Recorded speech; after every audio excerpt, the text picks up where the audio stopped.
नमस्कार दोस्तों, मैं हूँ राज शिकारी। बात करते हैं कांग्रेस के पैलेस्टाइन प्रेम को लेके। आपको पता होगा कि अभी वर्तमान में पार्लियामेंट का सेशन चल रहा है, तो कांग्रेस वालों ने अपना वोट बैंक साधने के लिए एक हथकंडा अपनाया।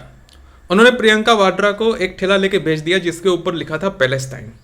जब रिपब्लिक टीवी की पत्रकार ने पूछा कि भाई आप ये ठेला लेके क्या मैसेज देना चाहते हैं, तो प्रियंका वाड्रा ने कह दिया कि मैं कैसे कपड़े पहनूंगी, मैं कैसा थैला लेके घूमूंगी, ये डिसाइड करने वाले बाकी लोग थोड़ी होते हैं।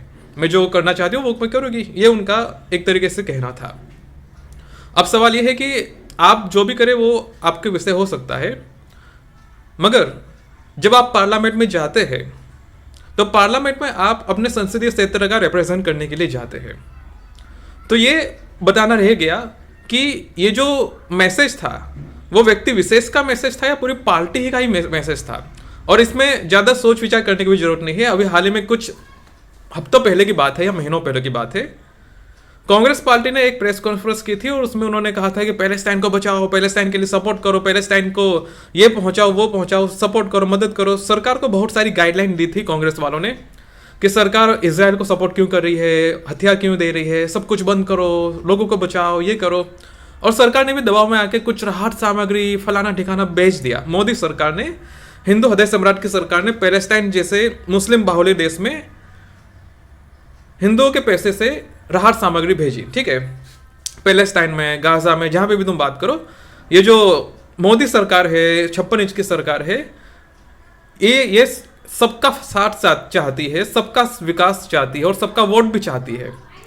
और इसलिए इस सरकार का भी एक तरीके से एजेंडा बन चुका है कि हिंदुओं का टैक्स लो और उसे अपने वोट बैंक के लिए साथ दो।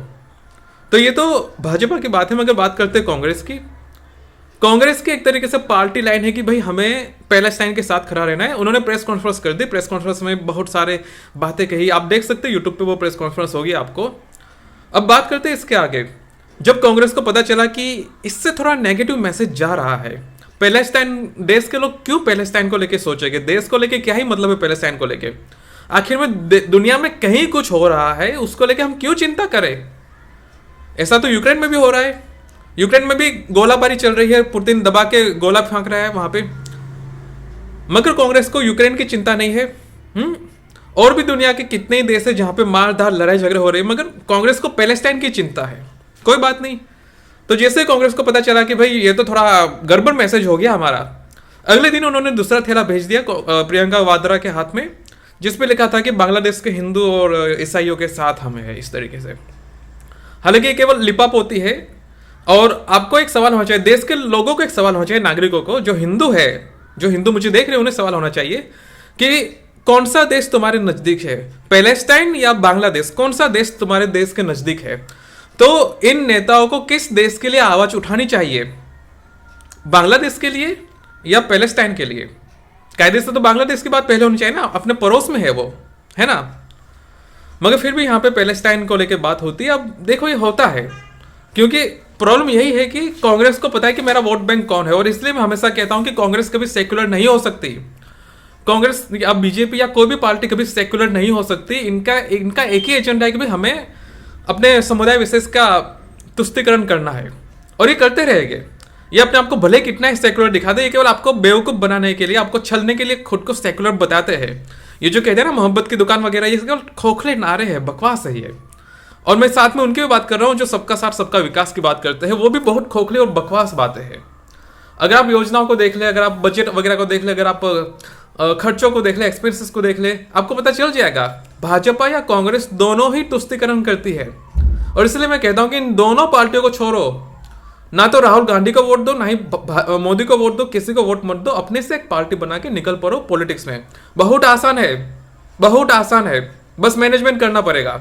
देश में 80 से 90 करोड़ हिंदू है, क्या तुम्हें वोट नहीं मिलेंगे, क्या तुम्हें सपोर्ट नहीं मिलेगा, ये है मेन पॉइंट।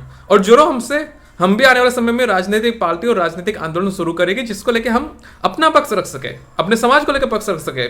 हम भी ठेला उठा के जाएंगे भारत के लोगों के लिए, भारत के हिंदुओं के लिए, बांग्लादेश के हिंदुओं के लिए, पाकिस्तान के हिंदुओं के लिए, हम सबके लिए ठेला उठा के जाएंगे।